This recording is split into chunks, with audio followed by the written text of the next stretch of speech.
LiberalViewer presents.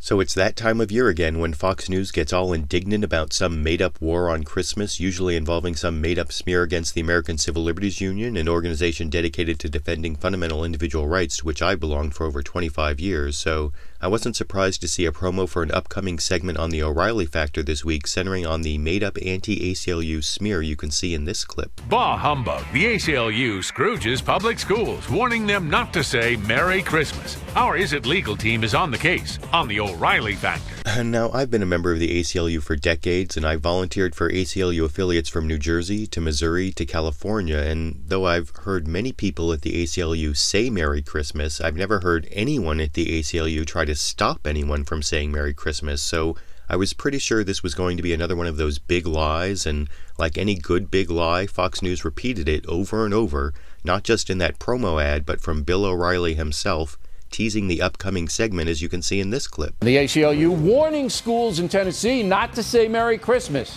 Is it legal with details? And we hope you stay tuned. And in case you missed that Merry Christmas misinformation, Bill O'Reilly was sure to repeat it for you one more time here. We're going to hold the ladies over because the ACLU, oh, don't you love them? Yeah. They are warning schools, warning them in Tennessee not to say Merry Christmas.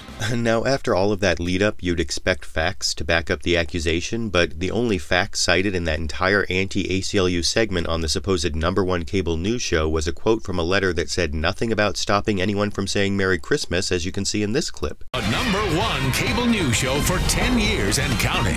The O'Reilly Factor.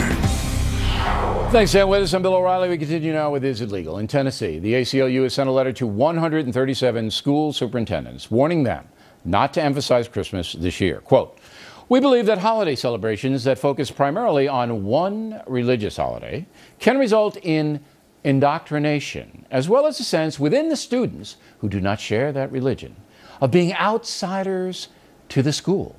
Unquote. Now, believe it or not, that's the only sentence from the ACLU letter quoted in that entire segment, even though that sentence doesn't even mention Christmas, never mind telling schools not to say Merry Christmas, because nowhere in that letter you can read in full for yourself at tinyurl.com/inclusiveletter does the ACLU say or imply that schools should stop people from saying Merry Christmas, and that one sentence from the ACLU letter that Fox News showed was even edited with an ellipsis to cut out the word however. To make it less clear, the sentence was cut out of a paragraph welcoming school holiday celebrations, and in fact the first sentence of the second paragraph in that ACLU letter is, quote, "Schools naturally recognize the holiday season with their own celebrations, and we welcome such celebrations," unquote. But nothing about the ACLU welcoming holiday celebrations at the schools made it into this Fox News segment, which just heaped on the false accusations against the ACLU, continuing in this clip. As usual, the ACLU does not acknowledge Christmas is a federal holiday mandated by Congress, signed into law by U.S. grant. Now, claiming the ACLU fails to recognize that Christmas is a legal holiday is just ridiculous and is easily debunked by looking at the ACLU webpage at aclu.org/origins-Christmas, which includes the sentence, quote, "It was not until June 1870, 3 weeks after the death of the author of A Christmas Carol, that the U.S. Congress made Christmas into an official national holiday," unquote. But of course that quote from the ACLU also never made it into the Fox News segment, where instead O'Reilly brought on two lawyers to expand on his big lie about not saying Merry Christmas, with the bigger lie that there was some threat of legal action in the ACLU's letter, as you can see here. Was there a threat in the ACLU letter to these superintendents? If you do mention Merry Christmas or you do have caroling, we will do this to you. We are coming after you strong and hard. That's what the threat is right there. And they is it though? Is it a stated threat? Of course.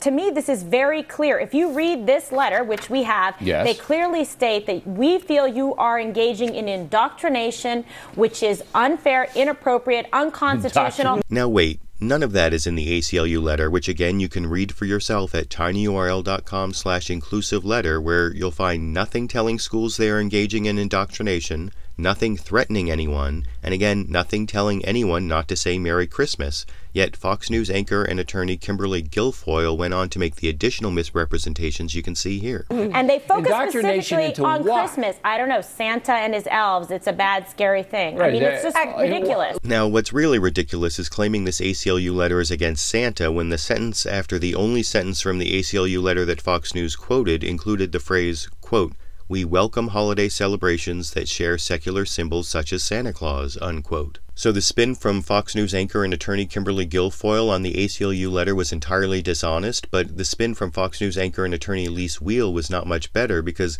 just as she was on the edge of admitting that nothing in the ACLU letter supported any of these anti-Christmas accusations, she ended up sticking with the dishonest spin in the so-called no-spin zone that you can see here. There's no one sentence in here that you can parse out and say, we're going to come after you and sue you if you have a Christmas parade or something like that, or a Christmas pageant. They don't even want the teachers to mention or the schools to mention Christmas. You can mention Christmas if you mention also this long list. So you have to go Merry Christmas, Happy Kwanzaa, Happy Solstice, you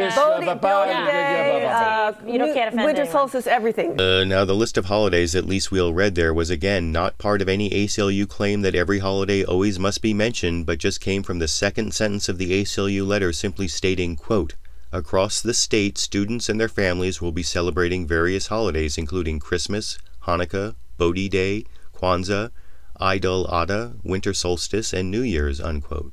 But there were no threats in the letter at all, just a request to be inclusive along with an accurate description of how the First Amendment applies to public schools with several good legal citations. But Bill O'Reilly and the two lawyers in his Is It Legal segment just continued their baseless smears of the ACLU having nothing to do with anything actually in the ACLU letter, summarizing the previous misinformation and ending, of course, with the obligatory O'Reilly name-calling you can see here. But there was also a Rasmussen poll in 2009 that 83% of Americans actually believe in these religious but they're indoctrinated. Guilfoyle, they're all brainwashed. But they have no constitutional leg to stand on. This is inappropriate. They're singling out Christmas. It's not fair. Everyone. What I don't like about it is the scare tactic. It's like, if you do this, we're coming after you. And they only did this in Tennessee, by the way. This is just the nuts in Tennessee, the ACLU nuts. And that kind of baseless name-calling with made-up accusations and no real factual or legal analysis is typical of the Fox News coverage of their made-up war on Christmas every year, which has gotten so ridiculous it's actually become fodder for the Colbert Report, where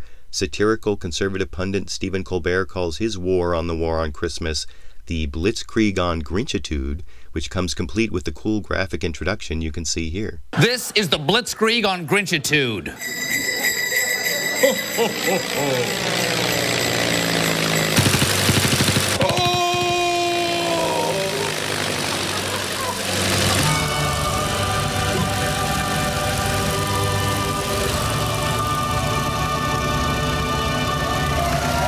And in that great segment on the Colbert Report last week, Stephen Colbert completely debunked another fake Fox News report about an attack on Christmas in the schools, although this one didn't involve the ACLU, but Colbert's concluding remarks to Gretchen Carlson about the real reason for the season would be equally applicable to Bill O'Reilly's fake war on Christmas coverage, as you can see in this clip. So, Gretchen, start reporting these stories immediately. If you don't, people might forget the reason for the season. Your baseless indignation.